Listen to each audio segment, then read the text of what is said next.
of children, a paper presented by Reverend Canon Clement Odeblem at the speech and prize-giving day ceremony of St. Augustine Basic School, Zuba, on 23rd July 2016.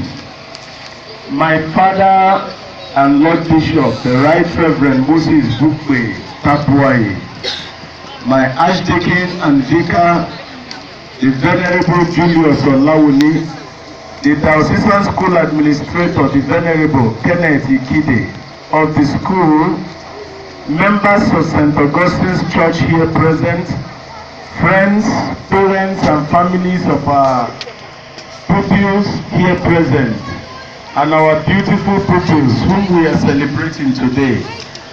You are all welcome to this special occasion of the graduation day speech and prize giving ceremony of our school, St. Augustine's Anglican Basic School. My special prayer is that the effort we seed into this school today will produce a heavy harvest in the future. I pray earnestly that the harvest will be so fruitful that we all will look back and rejoice with great rejoicing.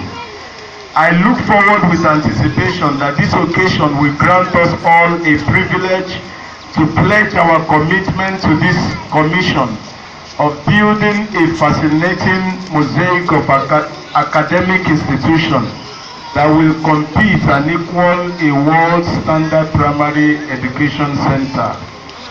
As we rejoice with our children today, let us set aside in our hearts the desire not to just pay lip service to the growth and development of this school, but to combine our strength, passion, resources to make this school a standard place of learning.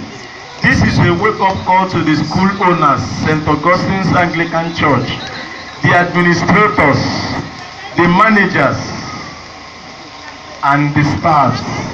Once more, I want to thank you all for attending. May God bless you in Jesus' name. Parenting is one of the most challenging jobs on earth. While other jobs have time duration and lifespan, parenting takes longer time and may take a whole lifespan. It remains the longest task and responsibility that any individual will ever perform. Children go through many stages in their growth to adulthood. So therefore, the upbringing of a child is an active process that involves nourishing, nurturing, guarding and guiding the child through those different stages of their growth. The stages of growth of children can be classified thus. Number 1, infancy stage. Number 2, formative stage. Number 3, maturity stage. Number 4, independence stage. A parent is a wise master builder and is supposed to understand the different stages of growth. One method to adopt in raising the child up to grow into a responsible adult. The infant stage. The infant stage is the age bracket between a day and to 18 months old. At this stage, all the child requires is nurturing and pamper. Whatever a child learns at this stage is a voluntary learning and not necessarily by instruction. Number 2, the formative stage. This is the age bracket between 18 months and 5 years. At this stage, the child's inquisitiveness has been aroused and the need for formal education will be very necessary at this stage. Every parent must understand that formal education at this stage is not a one-way traffic. Children spend more time with their parents than with their teachers, and so need to collectively be involved in following the child's development in school is very important. Teachers go the extra mile after the tutorial in class to give their pupils assignments to take home. This is done to enable parents follow up their children at home in order for them to be in the know of their children's academic capabilities. The maturity stage is the third stage, from the age of 5 to puberty. At this stage, the child becomes more aware of his environment, and the desire to explore his or her world becomes increasingly evident. The school curriculum has been designed to help the growing child. Some subjects take care of developing language appreciation, some deal with social issues, some with food, plants, human beings, etc. All are designed to help the child to develop mentally, socially, and emotionally.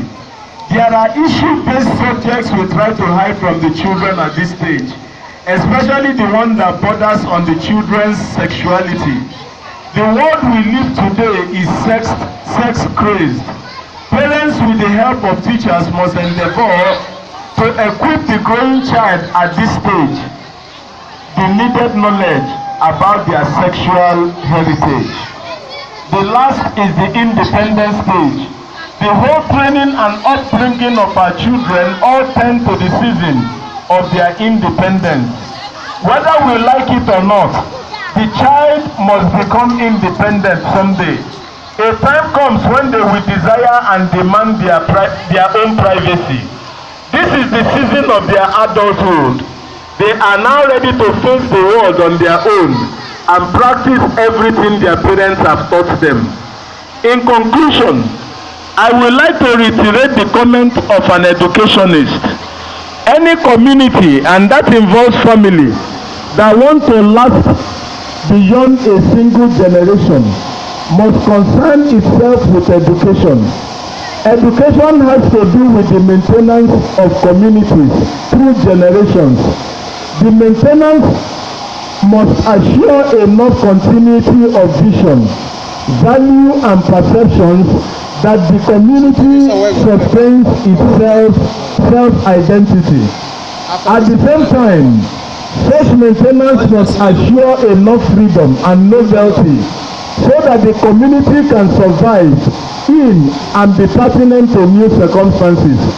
Thus, education must attend to both process of continuity and discontinuity in order to avoid fossilizing into irrelevance on the one hand and relativizing into disappearance on the other hand. We all here must embrace education for our children. We must also appreciate the legacy we give to the next generation by educating today's children. We must make up our mind to encourage, fund, appreciate, and insist on education no matter what it will cost us. Any parent that insists on education has succeeded where others failed. By education, I mean every formal and deliberate acquisition or dissemination of knowledge and information based on a well-structured curriculum. The parents that trains their children well has earned themselves a place in the sand of time as both a mentor and an instructor of the generations yet unborn. May God bless you as you grace this wonderful occasion in Jesus' name.